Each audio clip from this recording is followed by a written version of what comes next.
11 mars 1944, les pompiers arrivent rue Le Sueur, ils ont été appelés par les voisins. Il y a une odeur tellement abominable qui se répand de l'hôtel particulier du 21 qu'on croit même à une fuite de gaz. Donc les pompiers, voyant que personne ne leur ouvre, pénètrent dans l'immeuble et découvrent non une fuite de gaz, mais un véritable charnier d'où émane une odeur pestilentielle. Ils vont dans la cave en premier lieu et ils découvrent une scène terrible parce qu'il y a deux chaudières, une qui tourne à plein régime, il y a des corps devant, il y a des corps démembrés et une fosse avec de la chaux vive dans lesquelles des corps sont en décomposition. Donc évidemment là tout commence, l'enquête démarre. L'homme a toujours été fasciné par la mort, et encore plus par ceux qui la donnent volontairement. Les criminels nous obsèdent car ils nous renvoient à la part sombre de notre humanité.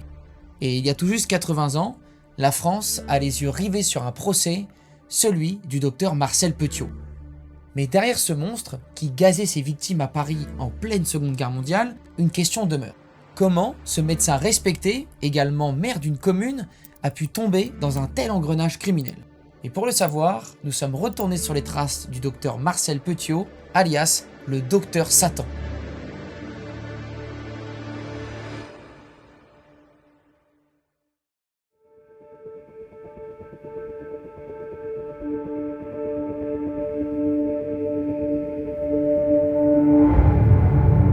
Petiot enfant est déjà un être assez singulier, donc il est né en 1897 à Auxerre, dans l'Yonne, dans une famille classe moyenne, mais il a une mère qui a des problèmes psychiatriques assez tôt et qui va finir internée à l'hôpital Sainte-Anne. Sa mère décède dans un asile psychiatrique parce qu'ils ont déjà décelé en elle des troubles mentaux assez importants. L'enfant est assez curieux parce que, d'une part, il est très doué.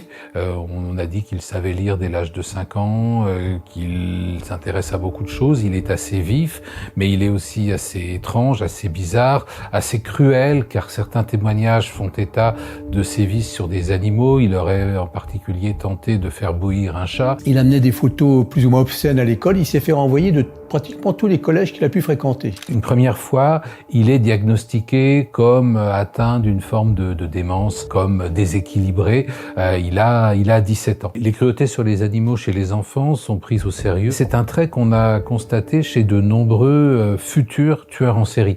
Ça se relie sans doute à l'absence d'empathie. Un tueur en série est quelqu'un qui ne considère pas les autres êtres vivants, animaux et humains, comme ses égaux. Là, il s'est engagé à la guerre de 14, alors qu'il n'avait pas du tout d'envie ni d'ambition.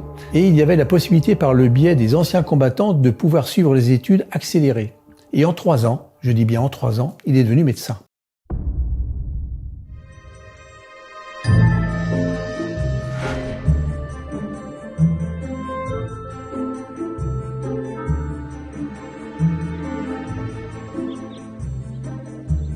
Je m'appelle Pierre Deloin, je suis né le 6 août 1935 à Villeneuve-sur-Yonne. Mes parents ont très bien connu la famille Petiot, on habitait au 50 et lui au 56. Ce que je peux dire de Petiot, c'est que je l'ai appris par mes parents, parce qu'il a mis au monde mon frère en 1928 et ma sœur en 1930. Après la guerre, Marcel Petiot s'installe comme médecin et il s'installe dans une petite ville de Bourgogne qui s'appelle Villeneuve-sur-Yonne. Et à Villeneuve-sur-Yonne, il va être assez apprécié, d'autant qu'il ne fait pas payer les patients les plus pauvres. On était, je vous dis, voisins à 2 numéros près, et tous les jours, le docteur Petiot venait voir mon père. Ils étaient amis, ils connaissaient tous les secrets à Petiot. Là, c'était le docteur Petiot, qui habitait au 56. Et ses consultations étaient là, dans cette pièce-là. Ça reste un médecin globalement apprécié, à telle enseigne qu'il va être élu maire de la ville. C'était un homme qui avait pulvérisé les bois dans Villeneuve. Et les gens l'aimaient beaucoup. Petiot a été maire là. Il y a des rues, il a mis tout à l'égout à l'époque, l'eau. À Villeneuve, il a fait des belles choses et des très mauvaises choses. Il a fait les deux. Il a plutôt bonne réputation, même s'il y a tout de même des bizarreries dans son caractère. On parle de petits vols en particulier. Il aimait voler. C'était son plaisir, voler. Vous alliez en quelque part bricoler avec lui. S'il voyait des outils, il vous les piquait. Hein. Mon père, il me dit, je le guettais dans mon atelier, il s'assoyait avec eux des fois, 5 minutes. Mais il dit, il fallait que je fasse gaffe. Hein. Un tranché, un marteau, il me l'embarquait. Hein. La kleptomanie apparaissait lors des visites qu'il faisait chez les patients. Et quelquefois, certains patients venant en visite, en consultation, retrouvaient certains de leurs objets disparus dans la salle d'attente du médecin. En tant que maire, on dit qu'il magouillait les comptes, les procès-verbaux municipaux étaient falsifiés, il volait de l'électricité avec son compteur. Il disait à mon père, hein, moi je paye pas d'électricité, Raymond, je te la mets gratuitement. Tu vas pas payer de l'électricité, on est voisins, je vais te la mettre comme moi. C'est pas dur à mettre avec les poteaux, là. Longtemps plus tard, et rétrospectivement, on s'interrogera quand même sur 2 morts mystérieuses à Villeneuve-sur-Yonne. Sa domestique, sa bonne, a disparu mystérieusement. À l'époque, il n'y a pas eu vraiment d'enquête, mais rétrospectivement, c'est tout de même troublant. Louisette est à son service, semble-t-il, depuis quelques mois. Et puis un jour, Louisette disparaît. Un beau matin, plus de Louisette. On l'a dit enceinte des œuvres du docteur. Tous les soupçons sont portés sur lui, parce qu'on ne l'a jamais retrouvé. Et c'est vrai, on n'a jamais retrouvé trace de Louisette. Et puis il y a eu un incendie aussi, l'incendie d'une laiterie dans laquelle a péri une dame avec qui il avait un contentieux. Donc là aussi, l'incendie était-il accidentel ou criminel? Là, la question n'a jamais pu être résolue. L'on retrouve la gérante, Madame Debove, le crâne défoncé, et la caisse a disparu. Un témoin se manifeste et dit aux gendarmes « J'ai aperçu monsieur le maire aux environs de la laiterie au moment d'eux, etc. etc. » Ce monsieur, il se trouve qu'il est malade le lendemain ou quelques jours plus tard. Eh bien, il va consulter le docteur Petiot, le bon maire et le bon docteur de Villeneuve-sur-Yonne. Le médecin lui dit « Ne vous tracassez pas, monsieur, je vais vous arranger ça. Vous serez soulagé. » Effectivement, le témoin décède quelques heures plus tard. L'on pourrait imaginez que le seul témoin à charge a disparu étrangement. Il va finir par être révoqué en 1931. Révoqué, c'est une mesure grave. Ça veut dire que c'est le préfet, au nom du gouvernement, qui met un terme à un mandat. Quand les choses se gâtent, il quitte tout simplement la ville dont il a été le maire pour s'installer à Paris, au 66 rue de Caumartin.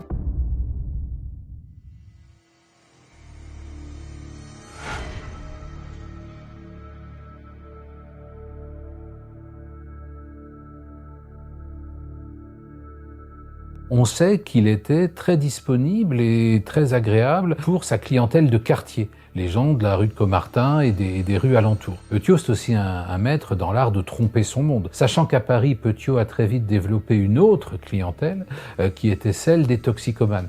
Et en particulier dans les milieux du spectacle, parce qu'auprès de Petiot, on pouvait se faire prescrire des drogues ou des produits de substitution aux drogues. Et là, par contre, c'était payant et même assez cher. Et donc, il gagnait bien sa vie avec cette patientèle-là, ce qui lui permettait d'être relativement généreux avec la clientèle de quartier. Il se ramassait une confiance avec les gens, même qu'ils fassent des conneries. Il était aimé par les gens qui ne faisaient pas payer. En 1936, à la librairie Gibert, Marcel Petiot est pris à la sortie de la librairie avec un livre de valeur qu'il a dérobé. Il a été donc interpellé, arrêté et il s'est fait passer pour fou. Il a été vu par des psys encore et il a été incarcéré. Et pareil, il est ressorti, il a recommencé en 1937 à faire son métier de médecin. Le commissaire de police considère que cet individu, s'il n'est pas clairement dangereux, doit être tenu en observation en raison en particulier de la profession qu'il exerce. Et tout ça est indiqué noir sur blanc sur le rapport de police de 1936. C'est un taré, un voleur de naissance, soupçonné d'un passé terrible. Par exemple, revenons à la disparition de Louisette, supposée être sa maîtresse, de la disparition d'un témoin gênant mort brusquement après ses soins, après l'incendie de la laiterie. Cet homme, donc Petiot, ayant joui de son impunité, grâce à son cynisme et intelligence machiavélique, a dû quitter Villeneuve, individu à surveiller de très près, et à la première occasion, prendre ses empreintes et les envoyer à Joigny. Sauf que tout cela n'a jamais été fait.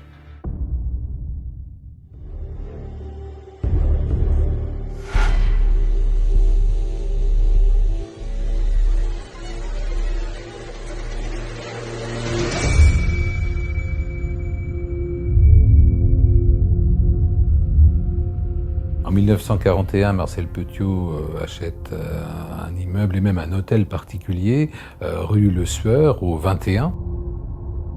Il va engager des travaux, d'une part pour rendre la cour de l'immeuble à peu près invisible de l'extérieur, et puis surtout il va aménager le bas de l'immeuble et une partie du sous-sol en cabinet médical. Donc ça va être son lieu de travail et de consultation, et puis il va préparer tout ce qu'il faut pour incinérer des corps. Donc il y a une chaudière, il y a tout un espace qui permet de dépecer des corps, de brûler des morceaux de corps humain.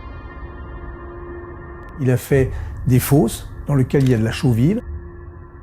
Et il a fait aussi une chambre qu'on peut dire chambre à gaz. Il y a dans un angle au fond une petite pièce qu'il va créer qui est censée être un lieu de repos et après les piqûres.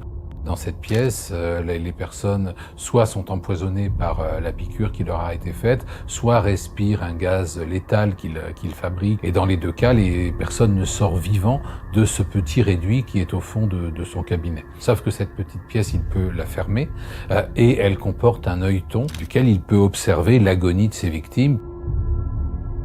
Sous l'occupation, beaucoup de gens cherchent à fuir et de préférence à fuir à l'étranger. Le docteur Petiot, afin de ramener des gens chez lui pour faire ses méfaits, a eu recours à des rabatteurs, notamment 4 rabatteurs qui ont été identifiés mais qui n'ont pas été retrouvés pour la bonne et simple raison, c'est que Petiot, quand ça a commencé à mal tourner, il les a tués. Il y a beaucoup de Juifs qui, évidemment, comprennent qu'il faut absolument quitter Paris et quitter le territoire français occupé. Tout ce monde-là est à la recherche de ce qu'on appelle des passages, c'est-à-dire des réseaux clandestins qui vous prennent en charge, évidemment moyennant finance. Les rabatteurs ramenaient au domicile la famille ou la personne qui voulait partir. Ils faisaient miroiter qu'ils partaient en Argentine. Petiot réussit à faire croire qu'il est le médecin et la porte d'entrée, en quelque sorte, d'un de ces réseaux. On n'a jamais retrouvé des candidats au départ vivants. Ils ont tous été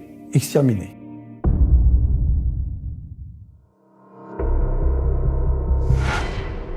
Le 11 mars 1944, les pompiers arrivent rue Le Sueur et découvrent un véritable charnier d'où émane une odeur pestilentielle. Et à ce moment-là, Petiot, on perd sa trace. Petiot a quand même beaucoup de ressources puisqu'il va réussir à se fondre dans le Paris de 1944, surtout qu'à l'approche de la libération, beaucoup de gens se cachent, d'autres vivent sous de faux noms. Petiot va réussir à rebondir en devenant un FFI, donc un membre de ce réseau de résistance. Il va atteindre d'ailleurs le grade de capitaine avec un pseudonyme, ce sera le capitaine Valéry. Pendant que les policiers enquêtent, mais ils ont un petit peu autre chose à faire dans le contexte de 1944, lui s'efforce de se donner une nouvelle vie, une nouvelle identité. Il se laisse d'ailleurs pousser un collier de barbe, change radicalement sa manière de se vêtir. Bref, sans quitter Paris, réussit à échapper à tout le monde. Il a fait partie dans sa cabale vraiment d'un caméléon, parce qu'il est passé dans tous les mailles du filet tranquille. Il fait une grave erreur. Un résistant contre-espion, qui est aussi un écrivain, qui s'appelle Lyonnais, a une idée géniale. Il publie un article très infamant sur Petiot dans un journal qui s'appelle Résistance. Et Petiot, qui est assez infatué de lui-même, répond à cet article. Et alors là, c'est la fin de tout. D'abord parce que ce journal, dans le contexte de l'époque, évidemment, où les communications sont très difficiles, il n'est diffusé qu'à Paris et en proche banlieue. Donc que Petiot l'ait lu et ait répondu signifie qu'il n'est pas parti loin. Il est resté à Paris ou en proche banlieue. Par ailleurs, il répond d'une lettre manuscrite. Or, Petiot a une écriture extrêmement caractéristique. On sourit souvent des écritures de médecins, la sienne est vraiment pathologique. C'est une écriture invraisemblable, absolument unique. Donc bien sûr, la presse va publier la réponse et c'est un officier FFI qui travaille avec Petiot qui va se rendre compte que son collègue a rigoureusement la même écriture que le criminel qui est recherché et donc va le dénoncer. C'est un 31 octobre 1944. L'inspecteur Soutif l'interpelle dans les marches du métro Saint-Mandé. Il s'est rendu facilement. On lui a trouvé sur lui un pistolet 9 mm, 32 000 francs d'époque sur lui, ce qui représente beaucoup, et de papiers d'identité, de faux papiers à l'encontre d'Henri Valéry. Et là, à ce moment-là, il a prétexté que c'était quelqu'un qui travaillait pour épurer la France des traites et des collaborateurs. Il va devoir répondre. Les corps qui ont été trouvés rue Le Sueur, on dénombre les morceaux de 27 corps.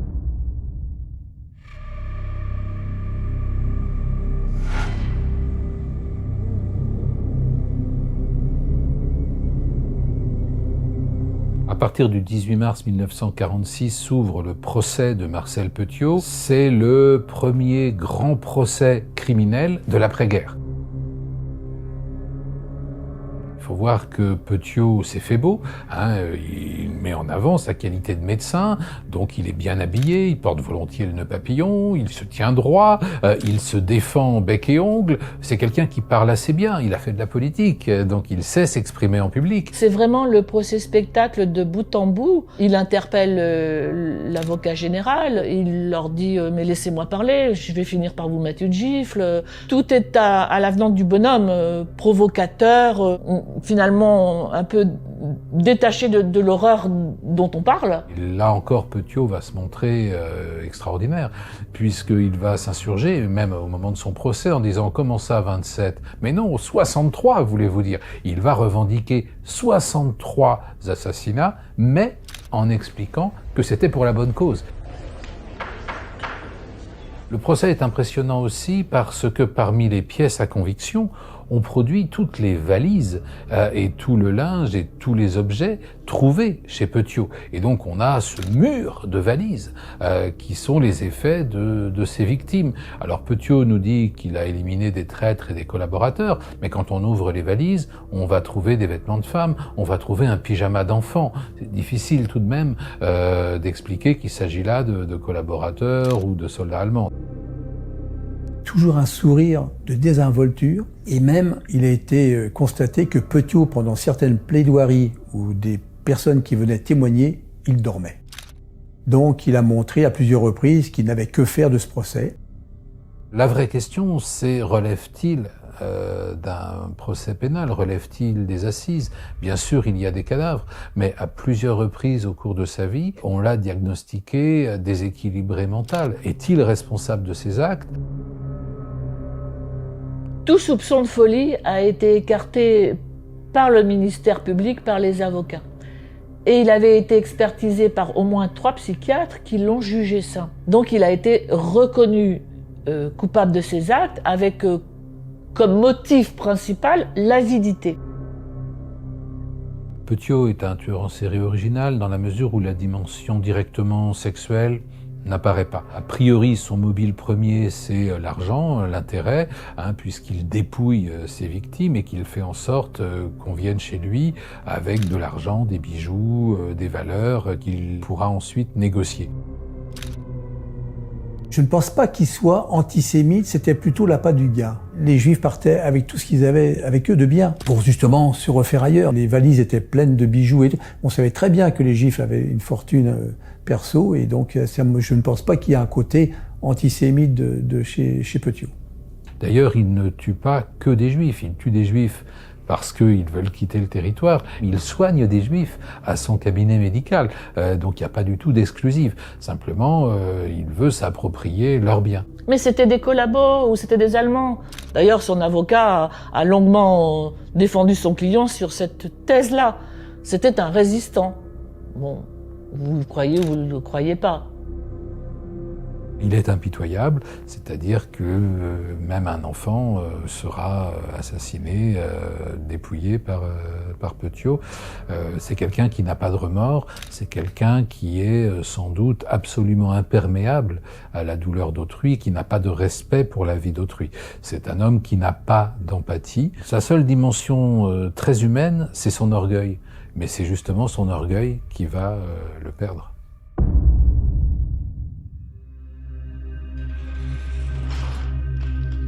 Le 6 avril 1946, Marcel Petiot est condamné à mort. Sur la question d'éventuellement en dire plus, maintenant que l'affaire est jouée, sur ses crimes, il aurait dit « Je suis un voyageur qui emporte ses bagages ». Il a fait un petit peu à la manière Landru, je dirais. Landru, lorsqu'il est monté à l'échafaud, a dit à son avocat « Cela, maître, c'est mon bagage ». Donc ça veut dire qu'il part avec ses secrets, parce qu'il n'avait pas tout dit, Landru. Le docteur Petiot a bénéficié de complicité dans son environnement familial, à savoir que sa femme, son frère Maurice et sa belle-fille, qui également était sa maîtresse. Donc là, ça a été une complicité dans le sens qu'ils ont aidé au recel. Finalement, il est le seul à être poursuivi et condamné. Son fils va disparaître assez longtemps. On pense qu'il est allé en Amérique latine et il n'est pas absurde qu'une partie du magot soit également partie là-bas. Beaucoup de personnes ont racheté au fur et à mesure son fameux hôtel particulier. Ils ont tout cassé, il y a eu des fouilles incroyables pensant trouver le magot. Mais ça n'a jamais été le cas. Même la police a essayé de rechercher les trajectoires, les dépenses. Il n'y a pas eu des gens qui ont reçu de l'argent, même au niveau gouvernemental. Et on n'a jamais su. Petiot fait partie des grands criminels du pandémonium français. Il est même connu à l'étranger parmi les grands tueurs en série. D'abord, il y a le nombre, bien sûr, d'assassinats, au moins 27, peut-être plus. C'est un médecin, donc c'est toujours fascinant. Des gens qui ont été formés pour sauver des vies et qui utilisent leur savoir pour en détruire. Puis un médecin qui a un petit côté un peu diabolique, un peu narquois, un peu effrayant.